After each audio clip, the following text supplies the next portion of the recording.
अस्सलामु अलैकुम नाज़रीन, आप देख रहे हैं PC वर्ल्ड न्यूज़। दुनिया का सबसे तवील हाथ से कुरान मजीद तहरीर करने वाले पीर इम्तियाज़ हैदर शाह नूरानी मुजद्दिदी की गवर्नर हाउस पेशावर आमद। हमारे नुमाइंदे खुसूसी पाकिस्तान गुलाम दस्तगीर की तफसीलात के मुताबिक दुनिया का सबसे तवील हाथ से कुरान मजीद तहरीर करने वाले पीर इम्तियाज़ हैदर शाह नूरानी मुजद्दिदी की गवर्नर हाउस पेशावर आमद। फैसलाबाद से ताल्लुक़ रखने वाले पीर इम्तियाज़ हैदर शाह नूरानी मुजद्दिदी ने 3411 फीट तवील कुरान मजीद अपने हाथ से तहरीर किया। गवर्नर शाह फरमान ने पीर इम्तियाज़ शाह नूरानी मुजद्दिदी के कलाम पाक कुरान मजीद से मोहब्बत और अक़ीदत के इजहार को सराहा।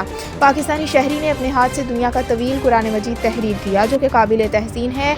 गवर्नर खैबर पख्तूनख्वा शाह फरमान। गवर्नर ने पीर इम्तियाज़ हैदर शाह नूरानी मुजद्दिदी की ईमान अफरोज़ काविश को लाइके सद सताइश करार देते हुए उसकी हौसला अफजाई की और नकदी इनाम से नवाजा।